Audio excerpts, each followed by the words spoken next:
Welcome back, fourth graders. We've been working on that science unit with our reading. That science unit has been about matter. And you see that word again in this circle. It says, is this sandwich made of matter? Well, you see in this picture, this gigantic, oh my gosh, sandwich. Yes, we know for sure that a sandwich is matter. It's a solid. But it reviews this for us. It says anything that takes up space and has mass is matter. A characteristic of matter that you can observe or measure directly is a physical property. So we talked about properties of matter, things that you can see or feel or measure in some way. And you see on this page here, it says to use your senses. And that's kind of what we're going to focus on. How we use our senses to describe matter. In this case, a sandwich. What does it look, taste, and smell like? So when we work on matter, we have to understand too that it involves our senses. And here you see these kids using their senses as they observe and explore and understand this gigantic sandwich.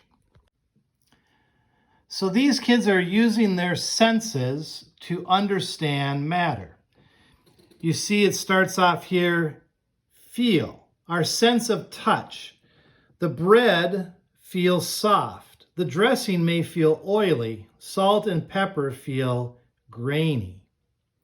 Our sense of smell.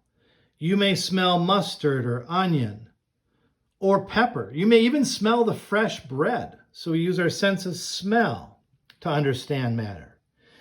Even hearing something, like when you bite into a sandwich, you might hear the crunch of the crust. So we use our hearing when we understand and explore and discover matter. Of course, with a sandwich, the one that we're most interested in is probably taste. You can taste sweet, sour, salty, and bitter. Those are the things that you can taste. I wonder which you would taste in this particular sandwich. Interesting. And of course, our sight. We see things. You can see shapes in the sandwich. What other property can you see? Well, there's lots of things we see using our sense of sight. So our senses help us to understand matter.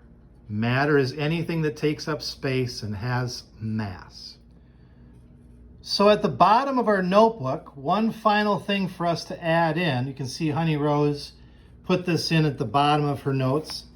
It says, we use our senses to understand and identify the properties of, there's that word again, matter.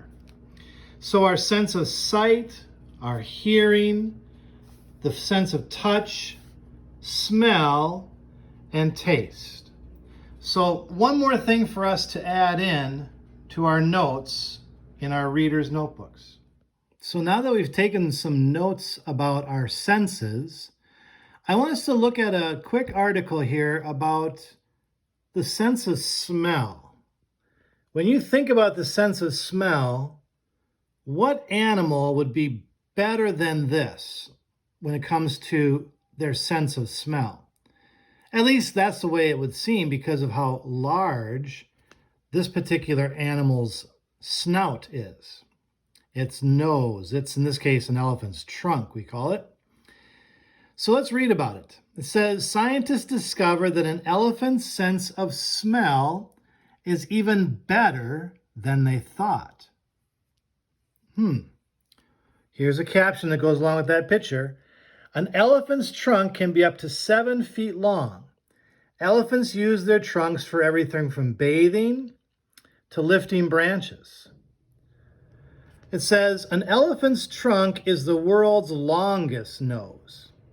It's also an amazing sniffer. Scientists have long known that elephants have a strong sense of smell.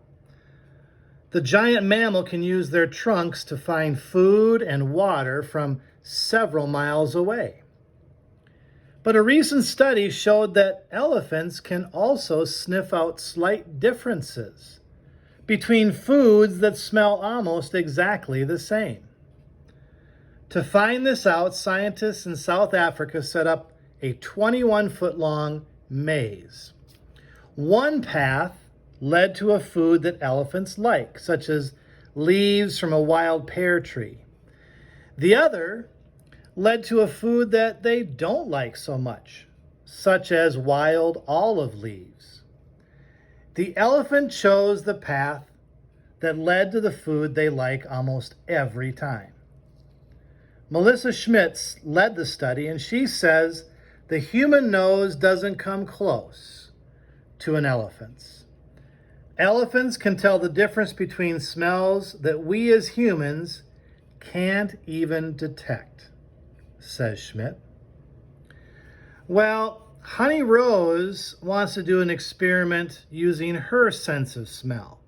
I think she saw this article and took it as a challenge, that if an elephant can be a really good sniffer, well, dogs can too. The nose knows. Well, let's go find out how Honey Rose did. Looks like Honey Rose is all ready for her experiment. She was hoping to do this yesterday. All right, Honey Rose is going to try this experiment today. We weren't quite able to get to it yesterday, but she's going to do an experiment that involves some matter.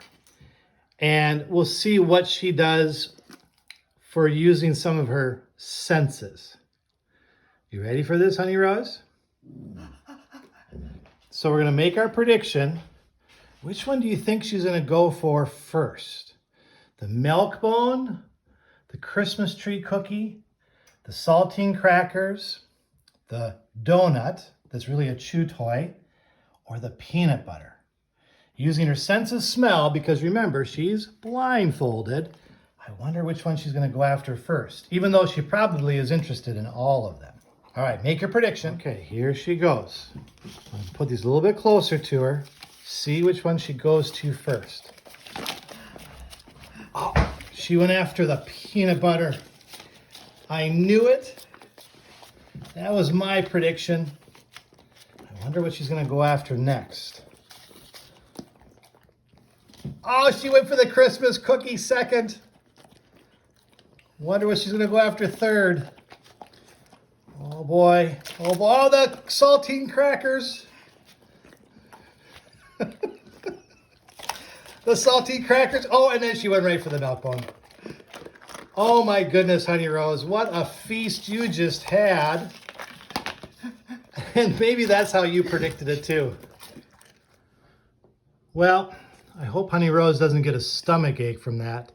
But at least you got a chance to see how she used her sense of smell and decided what she was going to go after first. All right. I hope you have a great weekend. Honey Rose and I will see you on Monday.